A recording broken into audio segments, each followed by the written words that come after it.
Hello साथियों, कैसे हो। उम्मीद करता हूँ कि आप अच्छे होंगे, घर बैठे बढ़िया तैयारी कर रहे होंगे। इसी आशा और विश्वास के साथ कॉमर्स ग्रेड पेपर सेकंड के एक और सेशन में सभी साथियों का हार्दिक स्वागत और अभिनंदन। साथियों, बात कर रहे हैं 12वीं की अकाउंटेंसी और उसमें कंपनी जो एक महत्वपूर्ण टॉपिक है, उसके जो पॉइंट्स आपके एग्जाम की दृष्टि से खास हो सकते हैं, उन टॉपिक पर अपन लगातार बातें कर रहे हैं। आज के इस सेशन को और शुरू करना चाहूँगा, उससे पहले मेरा आपसे एक विनम्र निवेदन है कि भाई आप इस परिवार के सदस्य बन जाए, क्योंकि देखते हैं कि जो क्लासेज होती है उनको लोग देखते ज़्यादा है लेकिन चैनल को सब्सक्राइब नहीं करते हैं। तो ये फ्री ऑफ कॉस्ट होता है, जिसका कोई चार्ज है वो आपसे नहीं लिया जाता है। इसलिए आपसे निवेदन रहेगा कि आप थोड़ा सा ये काम और करें कि इस चैनल को सब्सक्राइब कर लें। साथ में जब भी कोई वीडियो आता है और आपको पसंद आता है तो उस वीडियो को अपने साथियों के साथ भी शेयर कर दें, क्योंकि आज का जो सेशन है वो सिर्फ एक विशेष पर्टिकुलर एग्जाम के लिए नहीं, आपके जो 12वीं क्लास के बच्चे हैं उनके लिए भी आज का सेशन काम में आएगा। जो आपके कॉलेज एजुकेशन की तैयारी कर रहे हैं, कॉलेज लेक्चरर के लिए, जो आपके स्कूल लेक्चरर के लिए तैयारी कर रहे हैं, जो आपके केवीएस की, दिल्ली अधीनस्थ चयन बोर्ड की, जूनियर अकाउंटेंट की तैयारी कर रहे हैं, उन तमाम एग्जामों के लिए आज का जो सेशन है वो फायदेमंद होने वाला। तो जो भी साथी हमारे साथ जुड़ गए उनसे मेरा निवेदन है कि आज के सेशन को शेयर कर दें। फटाफट अपना जो टाइम है उस पर आप हमारे साथ जुड़ जाएं और जो महत्वपूर्ण बातें वो हम आपको बताते रहें। फिर भी अगर आपके मन में कोई डाउट हो, कोई संशय हो, कोई आपके सुझाव हो, तो जरूर आप कमेंट बॉक्स के माध्यम से कमेंट करें, ताकि आपके विचारों को भी हमें जानने का मौका मिले। हम लगातार आपको फिर बढ़िया से बढ़िया बेटर है वो उपलब्ध करवाते रहे। तो ये काम जरूर करना है, जिसमें आपका कोई भी चार्ज नहीं लगता, फ्री ऑफ कॉस्ट है सारा काम। तो ये काम जरूर करेंगे, ठीक है साथियों। तो आज के सेशन को स्टार्ट करने चाहिए कि भाई कॉमर्स कंपनी लेखे से। अब इसकी कुछ बातें तो अपन ने पिछली कुछ क्लासों में कर ली है और कुछ बातें आज के सेशन में अपन करेंगे। तो फटाफट आप जुड़े और सेशन को शेयर भी कर दें। देखो, सबसे पहले अपन बात करेंगे ऋण पत्रों के निर्गमन पर बट्टा, है ना। ऋण पत्रों के निर्गमन पर बट्टा क्या होता है, मैंने आपको बता दिया था कि अंशों का निर्गमन है वो एक कंपनी दो तरीके से कर सकती है, एक तो सममूल्य पे और एक प्रीमियम पे। लेकिन ऋण पत्रों का निर्गमन है वो कंपनी तीन तरीके से कर सकती है ना। एक तो आपकी तीन तरीके से कर सकती है, एक तो सममूल्य पर, एक प्रीमियम पर और एक बट्टे पर। तीनों तरीके से एक कंपनी है वो आपके क्या कर सकती है, ऋण पत्रों का निर्गमन कर सकती है। तो देखो, ऋण पत्रों के निर्गमन पर बट्टा, है ना। जब कंपनी ऋण पत्रों का निर्गमन है वो बट्टे पे करती है ना, डिस्काउंट पे करती है, तो उस डिस्काउंट का वो तो अपने लिए नॉर्मल बात है कि भाई डिस्काउंट किया तो डिस्काउंट अकाउंट को जब निर्गमन करेंगे तो डेबिट कर देंगे। लेकिन इसका और कहाँ समायोजन अपने को करना है, कहाँ इसको दिखाना, ये अपने को ध्यान में रखना। तो अपन बात करेंगे सबसे पहले ऋण पत्रों के निर्गमन पर बट्टा, यानी discount on issue of debenture, ठीक है साथियों। तो देखो, ऋण पत्रों के निर्गमन बट्टे की वह राशि जो चिट्ठे की तिथि तक अपलिखित नहीं हुई है उसे चिट्ठे के असेट्स भाग में नॉन करंट असेट्स शीर्षक के उपशीर्षक अदर नॉन करंट असेट्स शीर्षक के अंतर्गत दिखाया जाएगा, है ना। ये देखो कौन सी राशि है जो चिट्ठे की तिथि तक अपलिखित नहीं हुई है, उसे अपने को क्या दिखाना है, बैलेंस शीट में, है ना। आपका जो नॉन करंट असेट्स है उसके शीर्षक के उपशीर्षक अदर नॉन करंट असेट्स के अंतर्गत आपको दिखाना, शो करना, है ना। अब इसकी दो कंडीशन बनती है ना, दो कंडीशन बनती है। दूसरी क्या, यदि बट्टे की राशि का कोई भाग चिट्ठे की तिथि से 12 माह के अंदर अपलिखित होना, यानी आपका कौन सा हो जाएगा, अल्पकालीन हो जाएगा। और अल्पकालीन आते ही यह आपका करंट असेट्स में हो जाएगा। कुल मिलाकर 12 माह से कम अवधि है तो वो आपकी करंट असेट्स के लिए, और 12 माह से अधिक है तो करंट लायबिलिटीज के रूप में आपको ये मानना। और ये कौन सी संपत्ति होती है, ये आपकी कृत्रिम संपत्ति होती है, जिसे फिक्टिव असेट्स कहते हैं, वो मानी जाती है। तो 12 माह के अंदर अगर अपलिखित होना हो तो बट्टे की राशि के उस भाग को करंट असेट्स जो शीर्षक है और उसका उपशीर्षक है अदर करंट असेट्स के अंतर्गत दर्शाया जाता है। ये अपने को ध्यान में रखना, ठीक है, समझ गए मेरी बात। तो बट्टा जो होता है discount on issue of debenture, ऋण पत्रों का निर्गमन सममूल्य पे, प्रीमियम पे और बट्टे पे होता है। तो बट्टा है एक कंपनी के लिए क्या होता है, खर्चा होता है ना। जैसे मान लो 100 रुपए का आपका डिबेंचर है और उसे आप 90 रुपए में इश्यू कर रहे हो, है ना, 90 रुपए में इश्यू कर रहे हो, तो आपको 10 रुपए है वो क्या हो गया आपके लिए एक तरीके से हानि है, खर्चा वो हो जाता है। तो इसका समायोजन अपने को करना पड़ेगा। तो अगर चिट्ठे की तिथि तक अपलिखित नहीं किया गया है तो उसे अपन लॉन्ग टर्म का मानेंगे और उसे एसेट्स में जो आपका नॉन करंट असेट्स शीर्षक के अदर नॉन करंट असेट्स उपशीर्षक में दिखाया जाएगा। और अगर 12 माह से कम अवधि का है ना, तो वो अपने को ध्यान रखना है करंट असेट्स शीर्षक के अदर करंट असेट्स उपशीर्षक के अंतर्गत आपको दिखाना है, ठीक है, हो गई बात, है ना। ये अपनी बट्टे की बातें हो जाती है। एक बात मैं आपको बताना चाहूंगा कि भाई कंपनी अधिनियम, है ना, कंपनी अधिनियम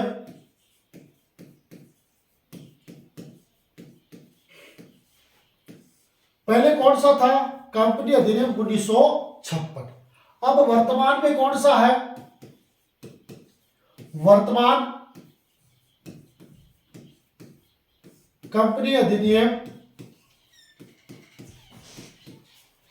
2013, है ना। वर्तमान में कौन सा है, वर्तमान कंपनी अधिनियम 2013। अब देखो ये 2013 अधिनियम, लेकिन इसकी प्रोसेस क्या हुई, अलग अलग प्रोसेस हुई, क्योंकि कंपनी अधिनियम जब भी बनता है तो अपन इसको सीधा नहीं बना सकते। इसकी लोकसभा है, राज्यसभा है और आपकी फिर लास्ट में है राष्ट्रपति की है, वो सहमति मिलनी होती है ना। तो कंपनी अधिनियम 2013 आया, उसमें सबसे पहले इसे लोकसभा में, है ना, लोकसभा में स्वीकृति, लोकसभा में स्वीकृति कब मिली, ये अपने को ध्यान में रखना। लोकसभा में अपने को स्वीकृति मिली 18 दिसंबर 2012 को। लोकसभा में स्वीकृति मिली 18 दिसंबर 2012 को और राज्यसभा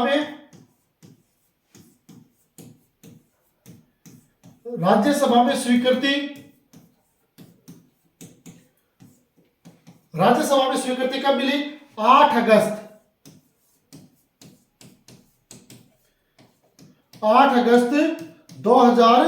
2013 को। लोकसभा में स्वीकृति मिली 18 दिसंबर 2012 को, राज्यसभा में स्वीकृति मिली 8 अगस्त 2013 को। और फिर राष्ट्रपति से स्वीकृति, क्योंकि सिर्फ एक अपने जो लोकतंत्र है, अपना संविधान है, उसके अलग अलग जो सभा बनाई हुई है, लोकसभा है, राज्यसभा है। लोकसभा में आप जानते हो कि इसका मुख्य जो प्रधानमंत्री होता है, इसका अध्यक्ष अलग होता है, वर्तमान में ओम बिरला उसके अध्यक्ष है। राज्यसभा है, इसके अध्यक्ष है वो ऑटोमेटिकली जो उपराष्ट्रपति होते हैं वो राज्यसभा के अध्यक्ष होते हैं। और फिर राष्ट्रपति की स्वीकृति, है ना, राष्ट्रपति की स्वीकृति है वो कब मिली थी, राष्ट्रपति की स्वीकृति मिली थी 29 अगस्त 2013 को, है ना। ये 3 स्वीकृतियां मिली तब जाके अपना कंपनी अधिनियम 2013 है जो अपने वर्तमान स्वरूप में आया, है ना। ये क्योंकि इससे पहले कंपनी अधिनियम 1956 चलता था, फिर वर्तमान में कंपनी अधिनियम 2013 आया, जिसकी लोकसभा में स्वीकृति है वो आपको 18 दिसंबर को मिल गई। यानी लोकसभा में स्वीकृति मिलने के बाद उस जो भी अधिनियम होता है उसको राज्यसभा में भेजा जाता है, राज्यसभा में उसको 8 अगस्त को अनुमति मिली, राज्यसभा से फिर वो किसके पास आया, राष्ट्रपति के पास आया और राष्ट्रपति ने 29 अगस्त 2013 को इसकी अनुमति देने के बाद ये क्या बन गया, अधिनियम बन गया।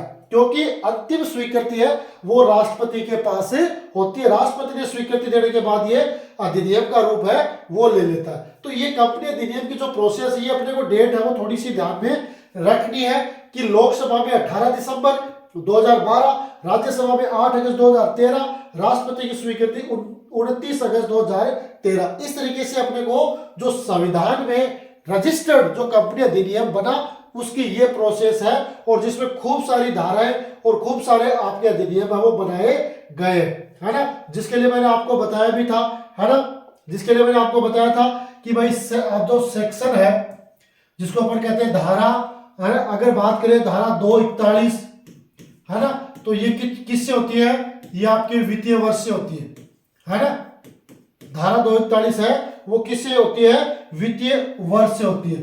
उसी तरीके से आपकी 240 है वो किससे होती है, वो आपकी वित्तीय विवरण से होती है ना, वित्तीय विवरण से। उसी प्रकार धारा 242 है ना, वो आपकी किससे होती है, विदेशी कंपनी से होती है, विदेशी कंपनी। उसी प्रकार मैंने आपको निजी कंपनी बताया था, है ना, धारा सेक्शन 262 के तहत कौन सी होती है आपकी, ओपीसी, जिसे सीमित दायित्व वाली कंपनी भी कहते हैं, 1 पर्सन कंपनी भी इसे कहते हैं, है ना। सेक्शन है 268 है वो निजी कंपनी से रिलेटेड बताया था, निजी कंपनी, है ना।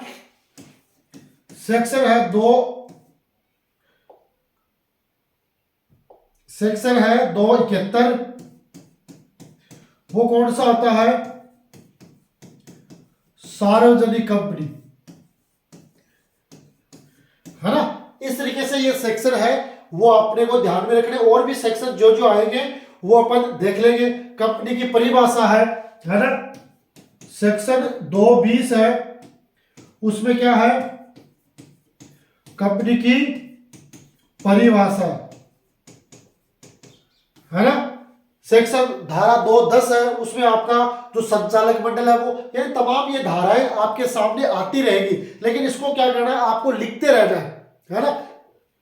हो सकता है कि परीक्षा में धारा से रिलेटेड कोई क्वेश्चन है वो आपसे पूछ लिया जाए, तो ये धाराएं अपने को ध्यान में रखनी है। एक बार इसको रिवीजन के रूप में कि भाई धारा 241 है वो वित्तीय वर्ष से, 240 है वो वित्तीय विवरण से, 242 है विदेशी कंपनी से, 262 है वो ओपीसी से, 268 निजी कंपनी, 271 सार्वजनिक कंपनी, 220 है वो कंपनी की परिभाषा है ना। इसके अलावा भी अपने पास बहुत सारी है, वो धाराएं जितनी भी हैं वो कहीं ना कहीं आपके कंपनी अधिनियम में पूरा का पूरा सहयोग कर रही है। ठीक है, बढ़े आगे।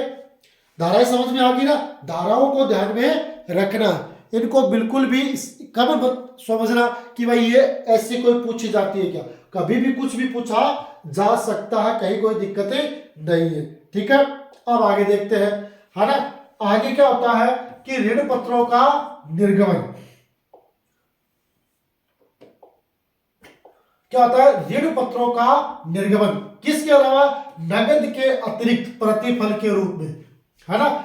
जिस प्रकार आपने अंशों का निर्गमन देखा था, अंशों का निर्गमन अपन दो तरीके से कर सकते हैं, एक तो रोकड़ के लिए और एक दूसरा होता है रोकड़ के अलावा अन्य प्रतिफल के लिए। उसी प्रकार ऋण पत्र होते हैं, जो डिबेंचर होते हैं, उनका भी निर्गमन दो तरीके से अपन कर सकते हैं, एक तो रोकड़ के लिए और एक रोकड़ के अलावा अन्य प्रतिफल, यानी किसी संपत्ति के बदले अपन क्या करते हैं, ऋण पत्रों का निर्गमन करते हैं। तो वो इस तरीके से आपकी प्रविष्टियां हो सकती है, ध्यान में रखना। ठीक है, अब इसमें क्या है कि जब कोई कंपनी किसी संपत्ति को खरीदती है, जब कोई कंपनी किसी संपत्ति को खरीदती है या कोई चालू व्यापार खरीदती है ना, वर्किंग कंडीशन में जो बिजनेस है उसको भी खरीद सकती है या कोई संपत्ति भी खरीद सकती है, तो उस विक्रेता को भुगतान के रूप में ऋण पत्रों का निर्गमन करती है। यानी जो विक्रेता है, जिसने उससे माल बेचा है या जिससे उसने खरीदा है ना, बेचने वाला विक्रेता हो गया और खरीदने वाला क्रेता हो गया, है ना, तो ऋण पत्रों का निर्गमन करते हैं। तो ऐसे ऋण पत्रों का निर्गमन नगद के अतिरिक्त अन्य प्रतिफल के रूप में माना जाता है। ठीक है, समझ गए कि भाई जब अपन क्या करते हैं, एक तो क्या होता है कि भाई ऋण पत्र अपन ने जारी कर दिया, उसके बदले में अपन नगद देते हैं, तो वो तो नगद के लिए हो गया। और दूसरा ऑप्शन ये होता है कि भाई नगद तो हमारे पास नहीं है, तो पर ऐसी कंडीशन हो सकती है कि कोई आपने जो रनिंग बिजनेस है वो खरीद लिया, या किसी संपत्ति को आपने खरीद लिया, प्लांट है, मशीन है, फर्नीचर है, बिल्डिंग है, कुछ भी खरीद लिया और उसके बदले में आपने ऋण पत्रों का निर्गमन कर दिया, ऋण पत्रों को इश्यू कर दिया, तो वहां पर इस तरीके की प्रविष्टियां देखने को मिलेगी, है ना। तो यहाँ पर यह पूछा जा सकता है कि इनमें कौन सा खाता आपका डेबिट होगा और कौन सा खाता क्रेडिट होगा। तो ये ध्यान रखना, संपत्ति क्रय करने पर आपने संपत्ति सबसे पहले खरीदोगे तो असेट्स अकाउंट आर टू वेंडर, असेट्स अकाउंट या टू वेंडर। वेंडर क्या होता है? ये होता है आपका विक्रेता। क्या होता है? विक्रेता। वेंडर कौन होता है? विक्रेता होता है जिसने माल बेचा। तो अगर संपत्ति खरीदते हैं तो क्या हो जाएगा? असेट्स अकाउंट या टू वेंडर अकाउंट। ठीक है, ये होगी। अब इसके बदले में क्या करेंगे अपन? दूसरा ऑप्शन आता है कि अपन अगर व्यापार करते हैं, अगर अपन ने संपत्ति खरीदी है तो असेट्स अकाउंट या टू वेंडर हो जाएगा। लेकिन अगले अपन ने उसका व्यापार खरीद लिया, तो व्यापार खरीदते हैं तो आपको पता है कि उसकी असेट्स आएंगे तो उसकी लायबिलिटीज भी हमारे पास से आएगी। जब हमने किसी रनिंग बिजनेस को खरीद लिया, परचेज कर लिया है ना, या उसका मर्ज हो गया है, अपने व्यापार में मर्ज हो जाता है, तो उस कंडीशन में उस कंपनी को जिसको अपन ने खरीदा उसकी लायबिलिटीज तो अपने पास आएंगी, संपत्ति भी आएगी और लायबिलिटीज भी आएगी, दोनों चीज हमारे पास आएंगी, है ना। तो वहां पर क्या एंट्री होगी? असेट्स अकाउंट या टू लायबिलिटीज और टू वेंडर अकाउंट, है ना। ये इसकी प्रविष्टि होगी व्यापार करने पर। तो ये ध्यान रखना, यहाँ पर असेट्स और लायबिलिटीज दोनों आएगी, क्योंकि जिस फर्म के अपन असेट्स खरीद रहे हैं उसकी असेट खरीदेंगे तो लायबिलिटीज भी अपने पास से आएगी। ये अपने को ध्यान में रखना। तो ठीक है, एंट्री हो जाएगी असेट्स अकाउंट या टू लायबिलिटीज और टू वेंडर अकाउंट। तीसरी प्रविष्टि क्या आती है? विक्रेता को ऋण पत्र निर्गमन द्वारा भुगतान करने पर। क्या है? विक्रेता को ऋण पत्र निर्गमन द्वारा भुगतान करने पर, है ना। तो इसमें क्या एंट्री हो जाएगी? वेंडर अकाउंट या टू डिबेंचर अकाउंट। क्या एंट्री हो जाएगी?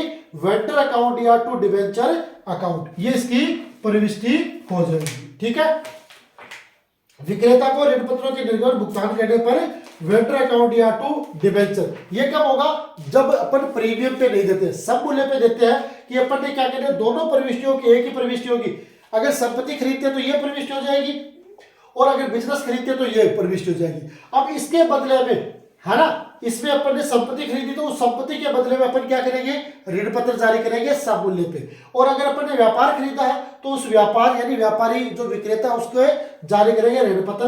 तो दोनों ही कंडीशन में जब ऋण पत्र सब मूल्य पे जारी करते हैं तो वेंडर अकाउंट या टू डिबेंचर इसकी प्रविष्टि हो जाएगी। ठीक है, ओके, है ना। ये प्रविष्टि आपके लिए खास है, महत्वपूर्ण है। क्यों? क्योंकि आपने 11वीं 12वीं की अकाउंटेंसी को पहले छोड़ दिया था। अब हो सकता है अगर आप टीचिंग लाइन में हो तो आपके थोड़ा बहुत क्लियर हो सकती है, बाकी आपने बहुत दिन पहले इसको पढ़ा था तो हो सकता है कि भाई आपके दिमाग से स्किप हो गई। अब आप दोबारा इसका रिवीजन करोगे तो निश्चित रूप से आपके दिमाग में ये सारी चीजें वापस क्या हो जाएगी? रिस्टोर हो जाएगी, है ना। देखते ही आपको समझ में आ जाएगा कि वास्तव में ये चीज तो मैंने पहले पढ़ी थी और अब आपको इजीली समझ में भी आ जाएगी। ठीक है, तो ये अपने को ध्यान में रखना। अब कुछ महत्वपूर्ण इसके समायोजन क्या कह रहा है कि विक्रेता को ऋण पत्रों का निर्गमन प्रीमियम पर किया जाता है ना। इसी प्रविष्टि को मैं आगे बढ़ा दूं। अगर इसी प्रविष्टि की बात करें कि अगर आप ये प्रविष्टि बता रहा हूं मैं 3 नंबर, जो अपनी 3 नंबर है ना, ये सब मूल्य पे है। अगर इसी को अपन प्रीमियम पे दे दे, है ना, तो एंट्री क्या हो जाएगी? Vendors account Dr to debenture account और टू सिक्योरिटी प्रीमियम अकाउंट, है ना। ये इसी की, क्योंकि ये सब मूल्य पे है और ये प्रीमियम पे हो गई। और अगर इसी को बट्टे में कन्वर्ट कर दे, है ना, तो बट्टे वाली एंट्री क्या हो जाएगी? है ना, vendors account D R discount on issue of debenture account DR और टू डिबेंचर। ये इसकी प्रविष्टि हो जाएगी, है ना। सिर्फ मैंने आपको सिर्फ सममूल्य पे बताया, प्रीमियम पे होती है तो ये, और बट्टे पे होती है तो ये इसकी प्रविष्टि हो जाएगी। तो discount on issue of debenture आपका क्या हो गया, डेबिट, और सिक्योरिटी प्रीमियम क्या हो गया, क्रेडिट हो जाएगा, है ना। तो इसी में यही बताया गया है कि विक्रेताओं को ऋण पत्रों का निर्गमन अगर प्रीमियम पर किया गया हो तो प्रीमियम की राशि से सिक्योरिटी प्रीमियम अकाउंट में क्या हो जाएगा, क्रेडिट हो जाएगा। अपन ने क्या कर दिया, यहां पे देखो अपन ने क्रेडिट कर दिया ना, अपन ने यहां पर क्रेडिट कर दिया, सिक्योरिटी प्रीमियम है, ये आपका क्या हो गया, क्रेडिट हो गया, ठीक है।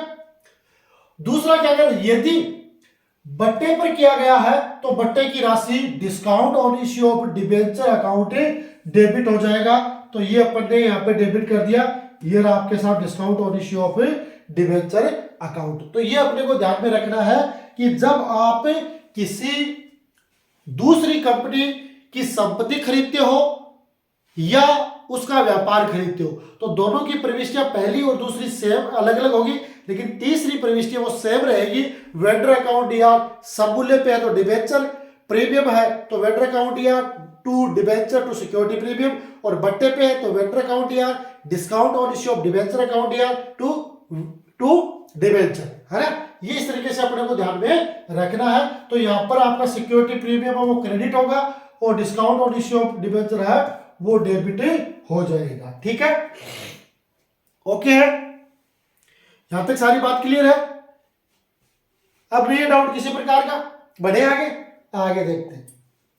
आगे देखो एक महत्वपूर्ण जो प्रतिभूति है उसकी बात आती है, समपार्श्विक प्रतिभूति के रूप में ऋण पत्रों का निर्गमन। जो आपकी कोलेक्ट्रल सिक्योरिटीज होती है ना उसको भी क्या क्या जाता है, व्यापार में निर्गमन किया जाता है, जो प्रतिभूतियां हैं उनको निर्गमित की जाती है। तो इसका भी थोड़ा सा अपन देख लेते हैं, क्योंकि यहाँ पर कई बार क्या होता है कि जो डिबेंचर सस्पेंस अकाउंट है उससे रिलेटेड बातें वो पूछ ली जाती है, तो उसको अपन थोड़ा सा ध्यान में रखेंगे। देखो इसमें क्या, समपार्श्विक या सहायक प्रतिभूति से आज से उस अतिरिक्त प्रतिभूति से, है ना, समपार्श्विक या सहायक प्रतिभूति से आज से उस अतिरिक्त प्रतिभूति से है जो ऋणदाता को मुख्य प्रतिभूति के अतिरिक्त दी जाती है ना। क्या है, उस अतिरिक्त प्रतिभूति के है जो ऋणदाता को मुख्य प्रतिभूति के अतिरिक्त, यानी मेन जो आपकी सिक्योरिटी प्रतिभूति है वो तो है ही, उसके अलावा दी जाती है ना। जब किसी कंपनी द्वारा बैंक से ऋण लेते समय अपनी कोई संपत्ति गिरवी रखी जाती है ना, जो आपकी कोलेक्ट्रल सिक्योरिटी में क्या होती है, जब अपन बैंक से कोई ऋण लेते हैं, किसी भी प्रकार का लोन लेते हैं, तो लोन लेते समय वहां पर कोई संपत्ति है वो गिरवी रखी जाती है, तो उस समय ये आपकी जो कोलेक्ट्रल सिक्योरिटी है महत्वपूर्ण होती है। आगे, यदि बैंक मुख्य प्रतिभूति से अपने ऋण की वसूली करने में असमर्थ रहता है, क्या है, बैंक मुख्य प्रतिभूति से अपने ऋण की वसूली करने में असमर्थ रहता है तो वह इस समपार्श्विक प्रतिभूति के रूप में रखे गए ऋण पत्रों को बेचकर अपने ऋण की राशि को वसूल कर सकता है ना। ये क्या होगी, समपार्श्विक प्रतिभूति एक तरीके से गिरवी रखी जाती है ना। ये जो प्रतिभूति होती है ना कि मुख्य प्रतिभूति से अपने ऋण की वसूली, जो आपकी मेन प्रतिभूति है उससे अगर बैंक पैसे वसूल नहीं कर पाता है ना, तो वहां पर क्या होती है, जो आपकी कोलेक्ट्रल सिक्योरिटी है उसको क्या करता है, निर्गमित करके या उसको क्या कर बेचकर उस ऋण की राशि को वसूल कर सकता है। तो इसलिए एक तरीके से गिरवी रखी जाती है ना, गिरवी का काम ये करती है। यदि निर्धारित समय में कंपनी बैंक ऋण का भुगतान कर देती है तो बैंक को इनको ऋण पत्रों को वापस लौटाना पड़ता है ना। अगर कंपनी निर्धारित समय में उस राशि का भुगतान कर देती है या बैंक ऋण का भुगतान कर देती है तो बैंक को ये प्रतिभूतियां है वो वापस उस कस्टमर को लौटानी पड़ती है ना, क्योंकि अब वो कस्टमर क्या है, एकदम गुड की श्रेणी में है, क्योंकि उसने जो लोन लिया था वो लोन चुका दिया, ऐसी कंडीशन नहीं आई है कि भाई उसको बेचना पड़े, ठीक है। तो ये हो गया आपकी समपार्श्विक प्रतिभूति के रूप में ऋण पत्रों का निर्गमन, ठीक है। अब इसमें और क्या करेगा, प्रथम विधि में इसकी एंट्रियां क्या होती है कि चिट्ठे में कंपनी द्वारा लिए गए ऋण को समता और दायित्व भाग में नॉन करंट लायबिलिटीज शीर्षक के उपशीर्षक, है ना, क्या होता है चिट्ठे में जो कंपनी ऋण लेती है उसको, भाई लोन को तो आपको पता ही है, लोन तो अपनी लायबिलिटीज होता है, तो उसे दायित्व भाग में आपके नॉन करंट लायबिलिटीज के शीर्षक के उपशीर्षक अदर लॉन्ग टर्म बोरोविंग को में दिखाना पड़ता। ठीक है, क्योंकि बैंक से जब लोन लेते हैं, लोन लेने पर, है ना,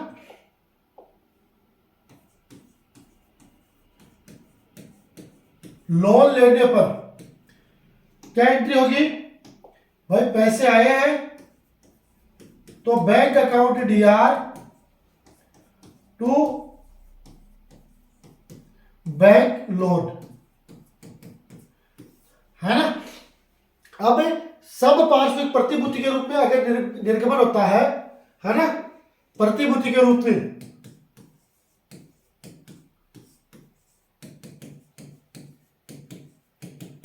तो सबसे पहले इसमें एक एंट्री होती है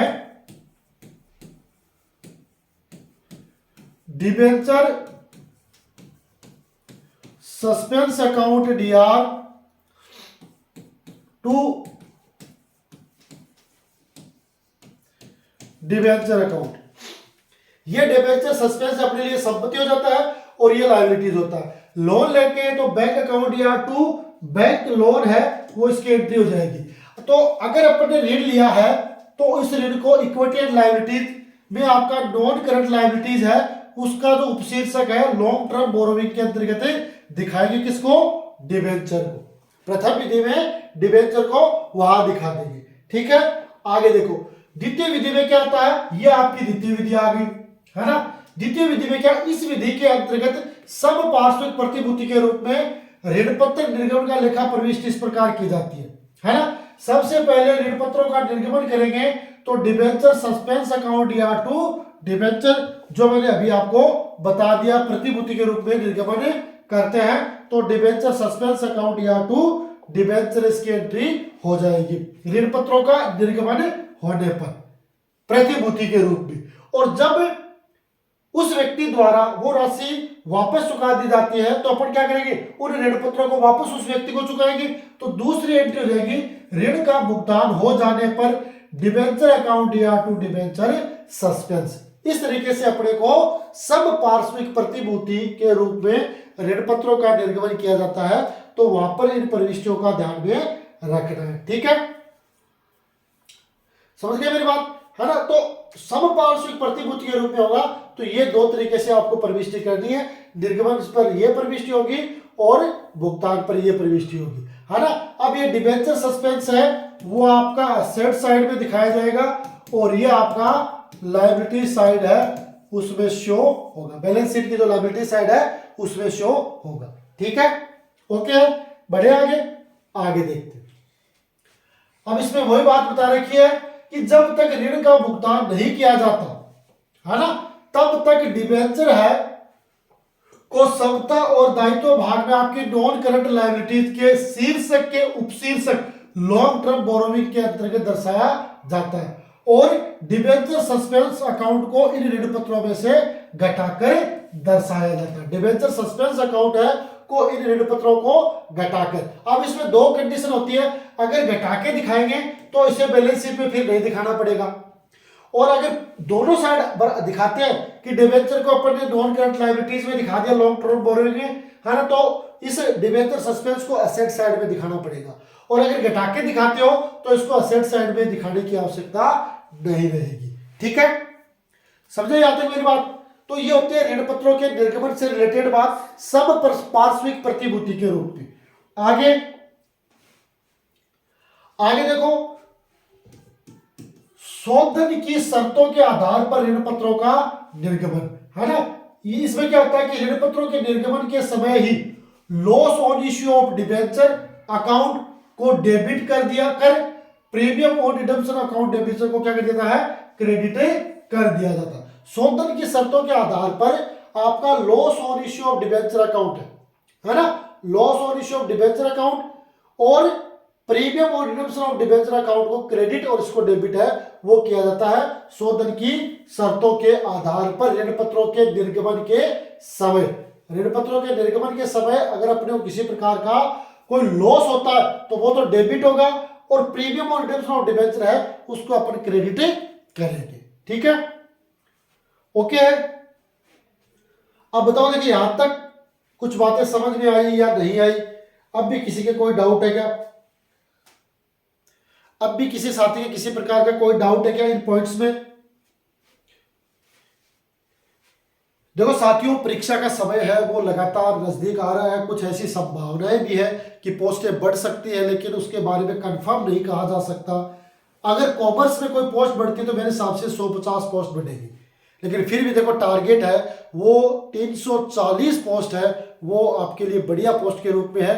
तो निश्चित रूप से साथियों एक बढ़िया मौका अपने पास अपने आप को प्रूफ करने का, अपने आप को साबित करने का कि मैंने जिस तन्मय के साथ, जिस मेहनत के साथ, जिस लगन के साथ मैंने इस एग्जाम की तैयारी की थी, उस एग्जाम को मैंने क्वालिफाइड कर लिया।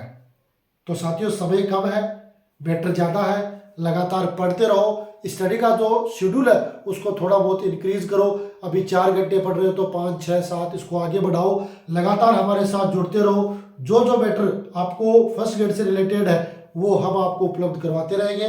और अगर निश्चित रूप से आप जुड़ोगे तो एक अपने आप को भी, क्योंकि कंपटीशन एग्जाम है और कंपटीशन एग्जाम में अपने आप को वहां पर थोड़ा आप इस चीज को भी वेरीफाई कर सकते हो कि आप कैसी तैयारी कर पा रहे हो, अभी तक आपकी तैयारी है वो कैसी चल रही है। तो साथियों जरूर आप मेहनत करो, मेहनत करोगे तो सफल भी होगे, और जो अपना जो टारगेट है, टारगेट RES, उसको भी आप कंप्लीट कर पाओगे। तो एक छोटा सा सेशन जो मैंने आपके साथ शेयर किया है, निश्चित रूप से आज का जो सेशन है वो आपको पसंद आया होगा।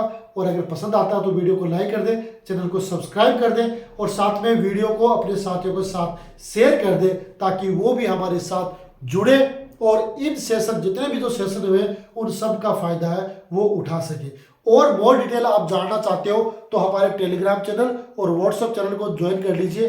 दोनों के लिंक वीडियो के डिस्क्रिप्शन में मिल जाएगी। इसके अलावा और भी गवर्नमेंट जॉब है, शिक्षा से रिलेटेड जो जानकारियां हैं वो आपको इस ऑनलाइन प्लेटफॉर्म के माध्यम से उपलब्ध होती रहती है। आज के लिए इतना ही, मिलेंगे अगले सेशन में, तब तक के लिए जय हिंद, जय भारत।